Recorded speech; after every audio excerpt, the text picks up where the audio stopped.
Joined now by Yahoo Finance's Pras Subramanian and Rick Newman to dig a bit deeper into the current offers from the auto giants. Hi there, Rick, and hi there, Pras. And also just the potential political implications of all this. So, Pras, first to you. You're the expert on this. I know you've been following this very closely. We've seen some offers put forward by the large, or by all three of the large automakers here in Detroit. How do they compare to each other? So we just had Stellantis submit their offer on Friday.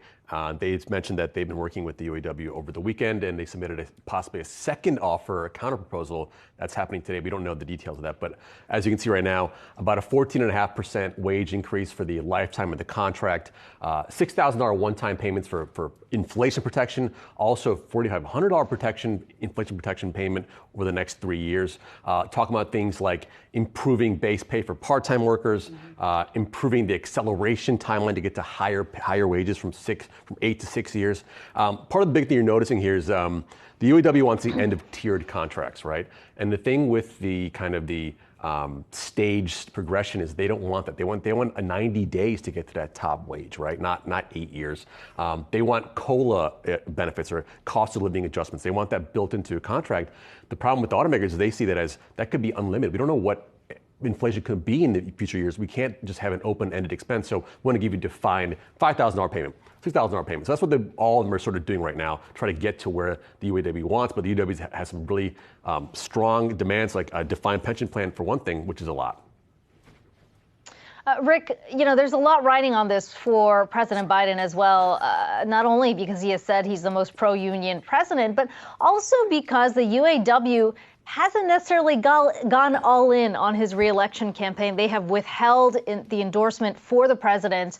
What do you think this means politically for this administration and the president if, in fact, negotiations don't reach a resolution and we do, in fact, see a strike? I think there's a lot more downside than upside here for Biden, given that even since he's been a candidate in 2019 and 2020, he has thoroughly embraced unions, and he has done things such as in the several of the big bills he has signed, the infrastructure bill, the semiconductor bill, the green energy bill.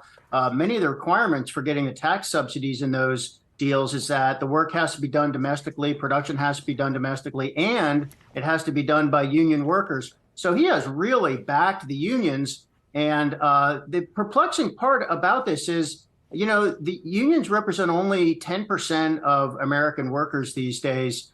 In the manufacturing sector, where most unionized workers are, it's only about 15% of GDP, whereas the service industry is 86% of GDP. Almost all GDP is in the service sector. And, ask yourself, when was the last time you heard President Biden saying, we've really got to get behind the service sector and those white collar workers? We've got to rebuild the white collar economy. The answer is never. So he goes around to bridge reopenings and factory groundbreakings, talking about how he's revitalizing the blue collar workforce. It's only 10% of the total labor force, and it's probably never going to be much higher than 10%. So Biden and his people wonder, why is his approval rating so low, even though the economy is doing pretty well? Maybe part of it is he's going around talking to only 10% of the workforce in the United States. So if something goes wrong with this strike and it really does shut down the auto sector, cause car prices to go up even more, I think a lot of people are going to say, hey, those are your guys, Biden. Why aren't you fixing this? And if it goes away like the UPS strike did, I don't think anybody's going to give him any particular credit. So if we do see a strike, obviously it sounds like this could pose a huge risk here to Biden in the reelection. But Pras, where talks stand today, the negotiations, the demands, when it comes to the UAW not backing down, what the three automakers, what at least it seems like they're willing to negotiate or agree to at this point, how likely is a strike? They're still negotiating. There's a lot of talk happening right now. I spoke to Garrett Nelson of CFRA, and he thinks that, quote, that the two sides are miles apart, and they see a strike happening sooner rather than later. Dan Ives sent a note today, a 15% chance of making a deal. So low consequences there. But I want to kind of address what Rick was sort of talking about here. The reason why the union is so strongly favoring potentially having a tough stance here is because as the EV build out happens, new EV batteries Yeah. plants, new EV factory plants, they want to be able to have union representation there, and they want to be able to represent them and get big contracts for those new plants. So it's really important for them to actually win today or win this week, and then also for the future. So I think that's sort of what's happening right now. And you're right, the economic costs are pretty massive. We had a graphic up there of saying, I think if a 10-day strike happened, it'd be a $5.5 billion hit to U.S. GDP and potentially local economic recessions in the states of Michigan and other states like that that are tied to the auto sector.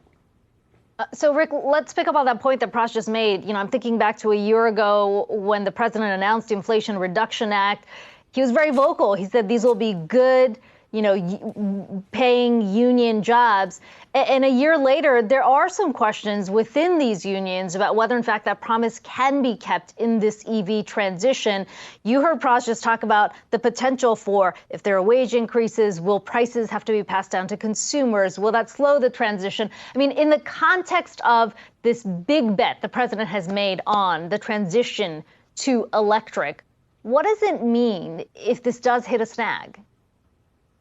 Well, and another factor that you didn't mention, Kiko, is electric vehicles. To make electric vehicles takes fewer workers. So the UAW, to some extent, is actually opposed to more electric vehicle manufacturing because they think it will mean fewer unionized jobs.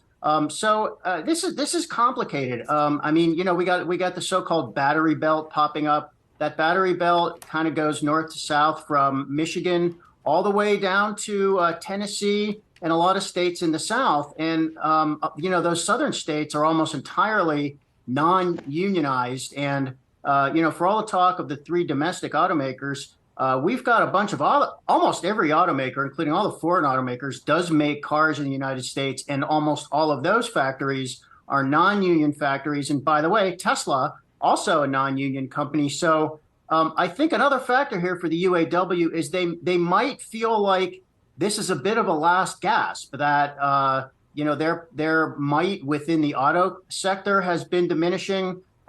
They might have a moment here because we supposedly have a shortage of workers, a labor shortage, and they might think that the president has their back. The thing is, I'm not sure Biden will take the union side if it really comes down to it and it gets ugly, because for Biden to take the union side, then he's dissing the three automakers that he kind of depends on. He's been touting the big three, the Detroit, they're not that big anymore, the Detroit three, as the ones who are innovating in the electric vehicle space. It's not just them, it's a bunch of others, Tesla included. So Biden's going to face a real uncomfortable choice if this gets ugly and both sides want him to pick one side.